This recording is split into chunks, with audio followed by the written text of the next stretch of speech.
Bismillahirrahmanirrahim. Alhamdulillahirabbil alamin. Wassalatu wassalamu ala asyrafil anbiya'i wal mursalin sayyidina Muhammadin wa ala alihi wa ashabihi ajma'in. Amma ba'd. La haula wala quwwata illa billah. Subhanaka la ilma lana illa ma 'allamtana innaka antal alimul hakim. Rabbi shrah li sadri wa yassir li amri wahlul 'uqdatam min lisani yafqahu qawli ya fatahu ya alim ya fatahu ya alim. Terima kasih kepada Al-Ustaz selaku pimpinan rombongan yang telah memberikan waktu kepada saya pada kesempatan ini untuk sekedar membicarakan tentang silsilah Sunan Nonaktif yang akan kita ziarahi ini dan silsilah Syekh Fakri Ibrahim yang telah tadi kita ziarahi. Sebelumnya mohon maaf, ini pakai bahasa Indonesia. Kalau bahasa Jawa jadi tahunya sedikit-sedikit takut salah ya. Kalau pakai bahasa Sunda lagi ini banyak yang tidak mengerti, jadi pakai pertengahan dengan bahasa Indonesia. Pertama, secara singkat, di wilayah Talaga dulu itu Kecamatan Talaga, sekarang Banjaran, tepatnya di Desa Kagok di sini ya, ada suatu kerajaan yang namanya itu adalah Kerajaan Talaga Manggung. Pusat kerajaan Talaga Manggung itu pertama kali berada di kaki Gunung Cermai, tepatnya di Desa Sangiang. Kalau yang sudah pernah ke sana, di sana ada balong atau situ, ya, itu tepatnya di sana pusat kerajaan. Pada waktu itu rajanya Sunan Talaga Manggung. Sunan Talaga Manggung meninggal dunia, terus diteruskan oleh putrinya yaitu Ratu Simbar Kancana. Nah, oleh Ratu Simbar Kancana, pusat kerajaan itu dipindahkan ke Desa Kagok. Desa Kagok itu desa yang sekarang kita injak ini. Desa saya namanya itu Desa Kagok.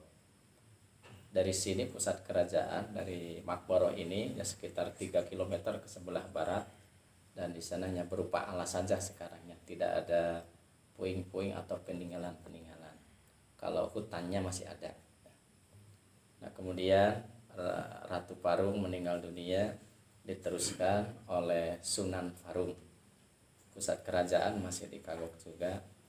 Sunan Parung meninggal dunia, diteruskan oleh putrinya yaitu Ratu Parung Sunyalarang.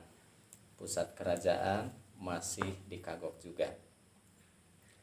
Nah, ketika Ratu Parung Sunyalarang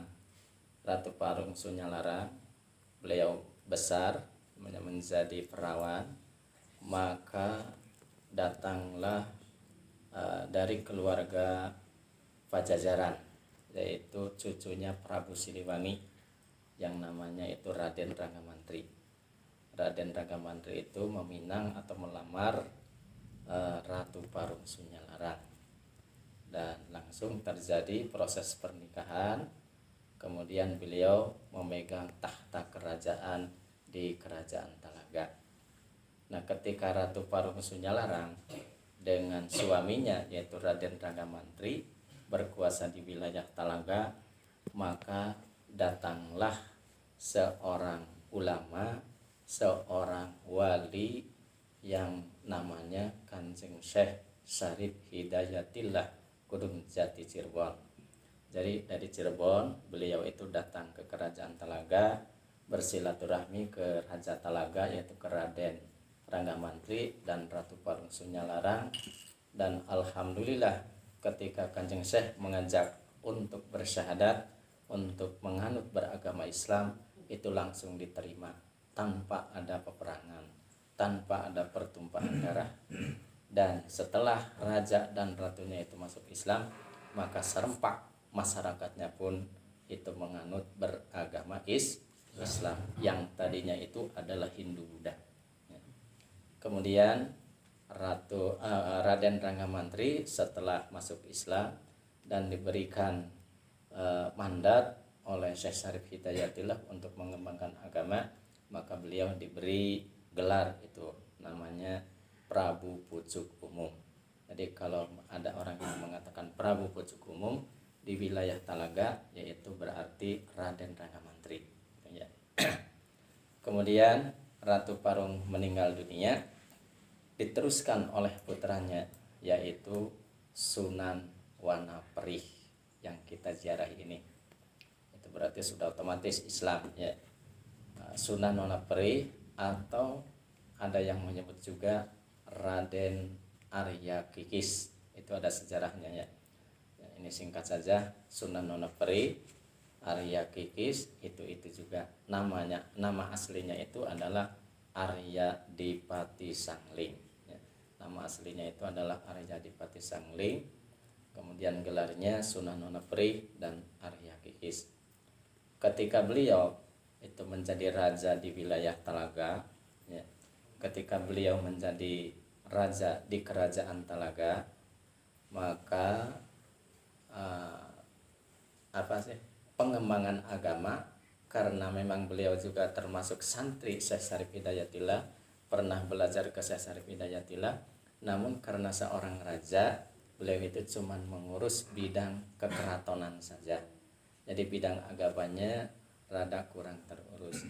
Akhirnya Sunan Wanaperih dengan menteri-menterinya, dengan pengikut-pengikutnya, dengan santri-santrinya itu mengadakan musyawarah supaya mengundang seorang ulama yang mampu, yang bisa menyebarkan agama Islam di wilayah Talaga atau Banjaran, yang memperkuat perkembangan agama Islam. Akhirnya Sunan Wanaperih dengan menteri-menterinya itu sowan ke Pamijahan, yaitu sowan ke Pamijahan ke Kanjeng Syekh Abdul Muhyi Pamijahan. Langsung diceritakan di Talaga, di kerajaan Talaga memerlukan seorang ulama untuk menyebarkan agama Islam di wilayah Talaga. Dan alhamdulillah syahadatnya sudah pada dibaca, tinggal ilmunya saja. Maka kata Sunan Wanaperih itu diajukan proposalnya itu ke Kanjeng Syekh Abdul Muhyi, dan alhamdulillah Kanjeng Syekh Abdul Muhyi itu memenuhi permintaan keluarga Talaga Manggung, dan dikirim seorang ulama, seorang wali, yaitu Kanjeng Syekh Maulana Faqih Ibrahim yang telah kita ziarahi tadi. Dan jadi Syekh Faqih Ibrahim Cipager itu adalah putra Syekh Abdul Muhyi yang diutus untuk mengembangkan agama Islam di wilayah Talaga. Ya, wilayah Talaga. Tepat napisan berpusatnya di desa di sini di Kagoknya. Kemudian terus mengembangkan agama, dibawa ke sini ke Talaga oleh Sunan Wanaperih, kemudian ditempatkan bahkan dibuatkan pesantren, tepatnya di Kebonwana ini yang wilayah Kebonwana ini namanya ya, Kebonwana. Bahkan dalam Babat Talaga itu peletak pesantren pertama di wilayah Majalengka adalah Kanjeng Syekh Maulana Faqih Ibrahim. Namun sama petilasannya itu tidak diketemukan sampai sekarang. Di sebelah mananya. Yang jelas di sekitar sini, sekitar Leuweung Kebonwana atau alas Kebonwana. Selanjutnya beliau terus mengembangkan supaya lebih kuat pengembangan Islam di wilayah Talaga ini yang dipimpin oleh Sunan Wanaperih, maka ditikahkan Kanjeng Syekh Maulana Faqih Ibrahim itu ditikahkan ke putrinya Sunan Wanaperih. Namanya itu adalah Ratu Nyimas Ayu atau Ratu Putri. Ditikahkan, kemudian semakin semarak perkembangan agama, dan sampai beliau itu meninggal dunia atau wafat di Talaga di sini, dimakamkan di perbatasan antara Desa Cimyong dan Desa Kagok tadi itu perbatasan, itu kali itu adalah perbatasan Desa Cimyong dengan Desa Kagok. Dan jadi kalau dilihat dari segi silsilah Kanjeng Syekh Maulana Faqih Ibrahim itu binnya itu kepada Syekh Abdul Muhyi, bin ke sana ke atasnya itu ke Raden Paku ke Sunan Giri, langsung bin lagi ke sana itu sampai ke Sayyidah Fatimah, sampai ke Kanjeng Rasulullah sallallahu alaihi wasallam. Dan ke bawahnya berarti Syekh Faqih Ibrahim itu ke Sunan Nonaperi itu mertua. Sunan Nonaperi ke Pamijahan itu berarti besan. Ya. Kemudian ke bawahnya itu adalah Syekh Faqih Ibrahim, kemudian Syekh Abdul Latif, kesananya Syekh Hasan Jatira, langsung ke keluarga besar Babakan Siwaringin, juga ke Kempek, dan alhamdulillah sampai sekarang ahli-ahlinya itu atau duriah-duriahnya itu banyak yang napaktilas ke sini, banyak yang ziarah ya ke sini alhamdulillah. Jadi Babakan Siwaringin itu khususnya ya Kempek itu sepuh-sepuhnya itu ya Syekh Faqih Ibrahim. Nah, kebanyakan berziarah ke sini alhamdulillah, termasuk kita ini mudah-mudahan termasuk santri-santrinya, mudah-mudahan sebagai wasilah untuk meraih kemanfaatan ilmu, keberkahan hidup, mudah-mudahan amin ya Allah ya rabbal alamin. Untuk selanjutnya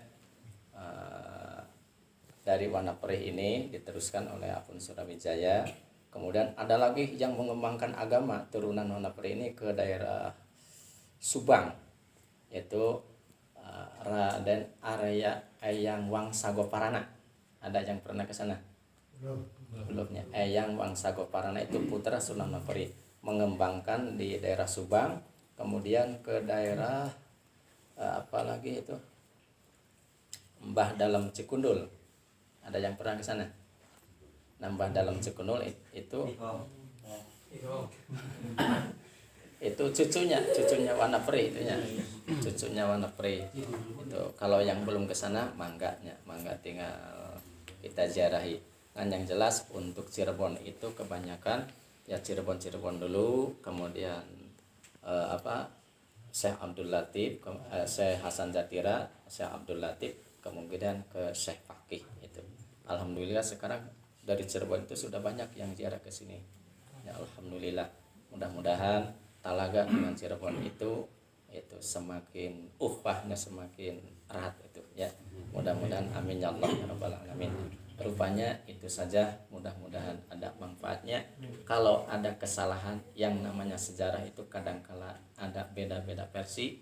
Ini saya dapatkan dari keluarga-keluarga Talaga Manggung, juga baca-baca dari babat atau sejarah Talaga. Kalau ada kekeliruan, ada kesalahan, itu mohon diluruskan. Karena itu setahu saya barangkali ada kekurangan, pasti ada kekurangannya. Mohon maaf yang sebesar-besarnya. Itu saja yang bisa saya sampaikan. Wallahul muwaffiq ila aqwamit thoriq wal afu minkum. Wassalamualaikum warahmatullahi wabarakatuh.